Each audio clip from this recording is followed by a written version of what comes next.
Good morning, everybody. Janine here, and welcome to the Mindset Alchemy podcast, where we help you understand the adventure that life can be and how to take it from being a nightmare into being a dream you love living. To that end, I have an amazing guest today for you. I am so privileged to have Karen Liebenberg from Benoni, South Africa, join us. Karen, it is just such an incredible pleasure to have you. If you haven't yet checked out Karen's work, she is under, well, I'll let Karen tell you where she is, Open Heart Journaling on Instagram, and she can share with you, Karen will share with you how she got started and the reason. Karen, give us a little bit of your background and how you wound up being on the show with me. Hi, Janine. Thank you for having me here. It's lovely as always. You're a really good friend of mine, and I appreciate our friendship. Me too. I appreciate you so much. Well, you and I have known each other. Sorry. It's been so powerful watching your journey. I know. Thank you, and thank you for all the encouragement that you have given me. It's really helped me a lot. And it's thanks to my daughter and your son, actually, that we met, because they were friends. Amazing, hey? How life intertwines. Yeah, and now they both in their 30s. I mean, they met when they were still at school, I think. Yes. Yeah. So we've known each other for quite a while, and our friendship grew slowly, but it's got a firm foundation, I think. Oh, I know. I know. Of course, we're missing each other now that you're down at that beautiful Cape Town coast, and I'm sitting up here in dry Gauteng in South Africa. Well, let me tell you, I think we're both freezing being winter. It's warming up today, but yesterday and the day before was pretty cold. So cold. It was really. So, Karen, tell us, what happened in your life? What was the turning point in your life? I know, but share with our audience, what was the big shock, the trauma that really was like the pivot point for you in your life?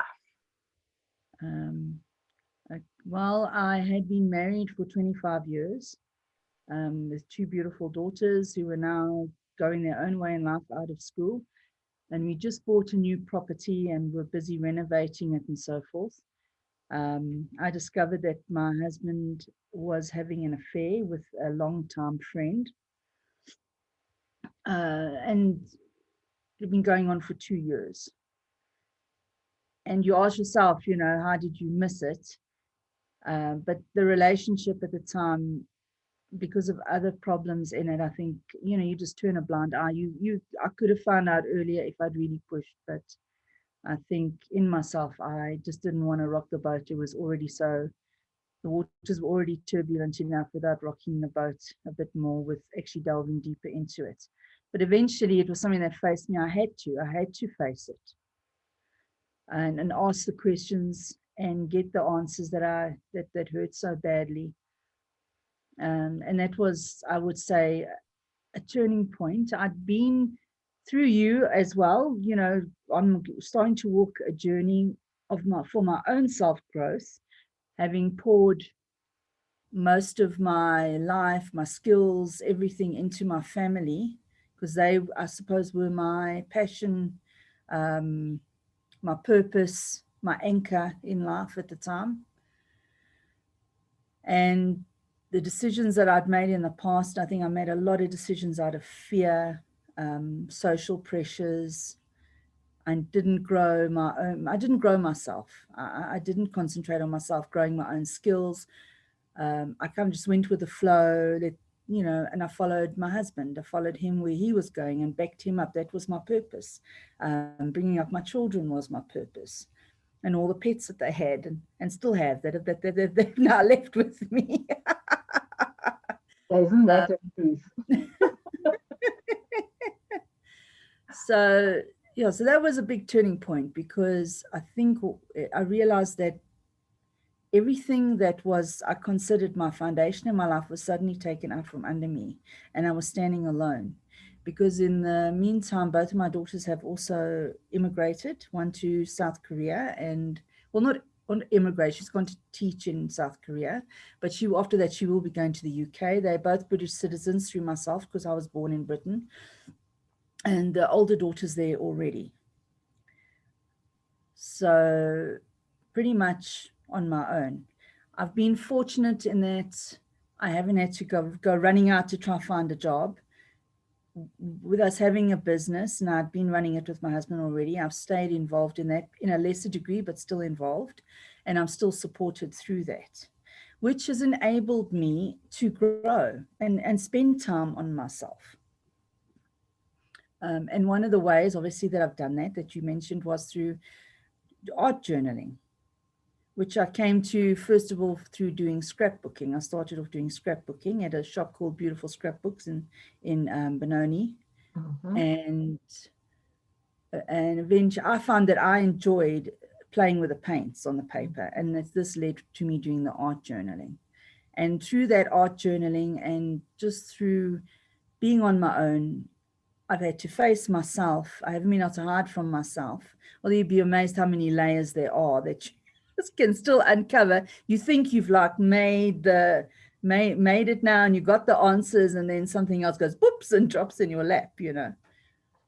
Oh, that is so true. Let's just take one step back from the art journaling, because I can feel a lot of the ladies going, oh no, that ugly man. People, let's understand that we set things up for ourselves. And I remember Karen saying, I wish things could change in my life. And this is where we don't always understand what we're setting ourselves up for. Something I've come to understand is we throw out a silver mesh net, and then people respond to us for our growth, for our desires.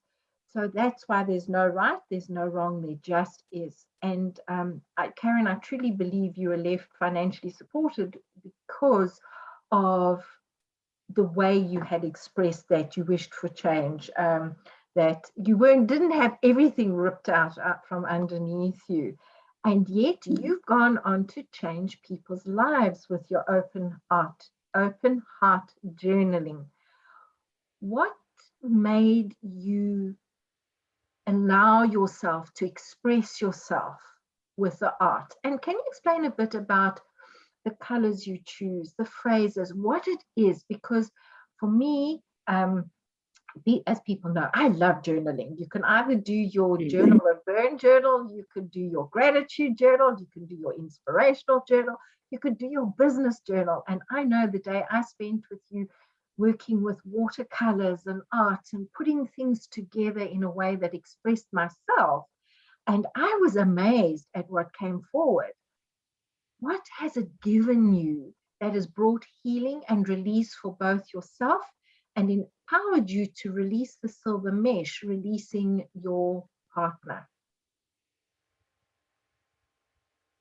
Well, there was a lot of questions in one go there, Janine.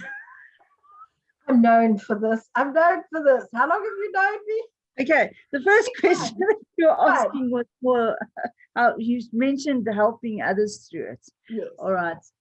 In that sense, I'd started 7 years ago now, when I started doing the scrapbooking with a little group of friends at the shop. And we still get together. We're still friends today, and I'm so grateful for their friendship as well. But and they were always very encouraging. So when I started going into my art journaling, they said, oh, Karen, show us. And I started just showing them. And eventually the shop actually asked me to start teaching them. Obviously with COVID lockdown, I just started doing classes the beginning of last year, or I think maybe just just before December, the previous year. And then everything was locked down. Then we did go back for a little bit, and then there was another lockdown, but I'll be starting up again next month. But what the lockdown has done is I've been able to start doing classes on Zoom. And I've basically been doing free art journaling classes on Zoom every Wednesday mornings until we can start getting back together, which is obviously next month. What else did you ask there? How did you feel knowing that as you released yourself, you released your partner from having to reflect to you where you can grow? How I'll just did you? answer that and how I understand. Um, that is the thing when with being married and having put everything there. Obviously, I did put my husband up on a pedestal. I looked to him, and I still do it because we still work the business together, and he's still in my life, and we've now developed a different relationship. I still look to him for approval, but less and less so. Well done. And I think this was something I brought up was when I said it was a revelation I had, was to do with basically having a purpose in your life and having anchors in your life. I moved around a lot as a child, and so I think I grew up to quite an insecure adult. And all I really wanted, I was quite happy. I didn't even have desires to travel, was to have a home, to be in that home and stay in that home, and nobody moves me out of that home. Obviously, as an adult married, we have moved around a bit, but more just from house to house here in the same area. We haven't moved overseas or into a different, like down to the coast or anything like that. We've stayed up here in the Gauteng in pretty much the same area. So now I'm losing my track of thought. Carry on, because this is very interesting. You were saying because of the way So you grew up, you were looking for security, and you thought you found it in marriage. So that was the thing, and so basically here I have a family, I have 2 children, I have a husband, and so obviously whatever I was looking for, that reflected back in them. So what I did, my value as a person, it would be what they thought of me, how they perceived me. Unfortunately, I believe my husband loved me, still loves me. He was a very judgmental and critical person in that sense. He was hard on himself and therefore hard on all of us. So that did not help me. I think at the time when we did separate, I was burnt out. I had nothing left to give. It was, I remember us sitting having coffee one day, and you actually, when I was explaining this, you picked up the jug. We just had coffee. We'd emptied the milk jug. And she said to me, you held the jug upside down. You said, there's nothing left in the jug. Nothing can come out of it. You've got nothing left to give right now. And that is what I've spent, I'd say, the last 7 years building back up in myself. Is I went right back to my foundations, and I've started building back up my own self-worth, my own self-love, my understanding of myself, my understanding of how I react, and so forth. And less and less it's become that I rely on Ivan for validation, but I still find his presence can be draining. I think in myself, I still remember the criticism, and he is obviously the reflection of that, the criticism of myself. The mirror. In the mirror, yeah. The mirror, that mirror. That is so it's powerful. Taken? As I said, it's taken 7 years, and I still have a way to go. Well, I don't think you ever stop. And actually, why stop? And because if you were finished, well, what else is there? I think self-growth is the most important thing. You brought up a very important point about self-love. And self-love is really, really so valuable. Karen, our time is at an end now. I am so sad to say that. Can I just read you a quote? That will be wonderful. I was going to ask if you've got any of your beautiful work available that you can show the people. Okay, the podcast people, you will have to go to YouTube and see Karen's work. Have you got a book available? But first read the quote and we can do that. It's by a lady named, I think her name is Bianca Sorellini. The quote is, you're going to realize it one day that happiness was never about your job or your degree or being in a relationship. Happiness was never about following in the footsteps of all of those who came before you. It was never about being like the others. One day you're going to see it. that happiness was always about the discovery, the hope, the listening to your heart and following it wherever it chose to go. Happiness was always about being kinder to yourself. It was always about embracing the person you were becoming. Beautiful. How does that reflect your life journey that you've been on so far? That beautiful quote. Is that all the things around us are transient. Places, people, we all connected to each other, and that's important. But at the end of the day, whatever you do, you're actually doing it for yourself. I know it sounds selfish, but I don't see it like that anymore. I used to think, oh, that's being selfish. It's not. It means you actually have more to give. So if you live your life, I'm going to help others. No, that's, to me, that's the wrong way to do it, or to actually see it. You say, I'm going to help myself. Yes. I'm going to become the best I can be. I'm going to grow. And from that, other people, if they choose to, can then learn from me. Yes. Have you seen how that's a beautiful understanding.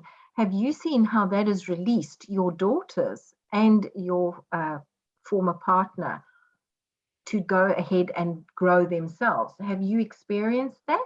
Has that been an experience for you? Yes, I did. I let them go. And I think at times it was hard because I felt very alone and isolated. And as if, I put it this way, like I was living in the remains of my life. And everyone else had moved on and doing their thing. And I'd been left behind. And that is what I'm changing, is my thought towards that is, no, that's not really what's happening, is I'm now free to grow myself and to walk my own journey as well. And that is where I have to focus. That is very, very powerful. Thank you so, so much. Karen, where can people find you on Instagram and YouTube? It's just Open Heart Journaling. I did put the A as a capital, Open Heart, so that it makes the word art, but sometimes that doesn't work. But if you go into YouTube, also Open Heart Journaling, try both ways, either making that A in heart a capital or not a capital. It sometimes gets itself confused about it. It was maybe not the best thing to put a capital in the heart. You know what it is. Show us your beautiful work so people can know the reason they're going to go and find you. All right, this one's a little bit cheeky. Okay, I made these paper dolls. Let me just hold it up. I was making these paper dolls. Okay, this one says, I'm a constant freaking delight. This is actually Diane Reevely, her words.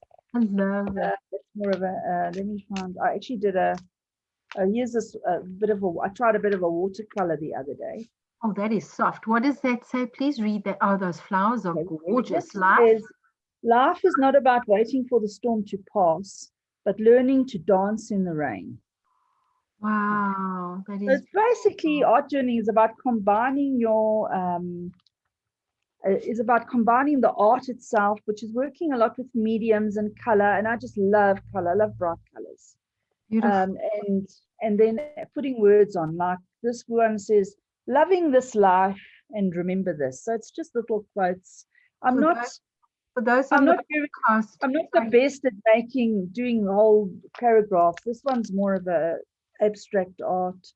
So I don't have one specific style, but usually it's bright colors. And for those of you watching, the colors are turquoises and pinks and oranges and greens. And this one is very bright. It's beautiful. It's a flower with the moon and the stars and an elephant and a lady. Yeah, so that is beautiful. Please go on to Instagram, and then I'm also on Facebook, Open Heart Journaling. I've got a page, and I'm starting to put up videos again. I haven't got many on YouTube, but I'm wanting to maybe do some Facebook Lives. I may still do some Zooms that people can join in. If anyone is interested, they can then, where's the best place to message? On Facebook, I think. I would say even Instagram. I get a lot of messages through Instagram. Even on Instagram, whatever. Even on Instagram and Facebook. And Karen, you do restoration and individual pieces as well. So people can reach out to you for something personalized. Yes, I restore canvases as long as it's in my skill set. And Oh, I mean, that is, don't send me a Van Gogh and expect me to. I love it. Oh, Karen, thank you so much for joining us. People, go and find out where Karen is. And Karen, thank you so much for sharing how your trauma has actually turned into a way that can help others take their pain into purpose and into adventure and success. And I must say, I am very, very proud of how you have taken something very devastating and freed your children to go out and live their lives in a far more equipped way. That has been for me such a pleasure to watch, and I've learned a tremendous amount from watching you grow. And it's been a pleasure working with you to help you grow. Thank you, Janine, and thank you for all the help you've given me to do that. I really appreciate it. That's what life's all about, helping each other so that we can have and enjoy this adventure and this journey. People, if you enjoyed this, please give us a 5-star rating on iTunes. Come and find us on Spotify, YouTube. Myself, I'm across all social media platforms. And if you'd like to find Karen, go to Open Heart Journaling on the social media platforms. Thank you, Karen. And Thanks, people, Janine. have a grand, glorious, and aware day. Bye-bye. Bye.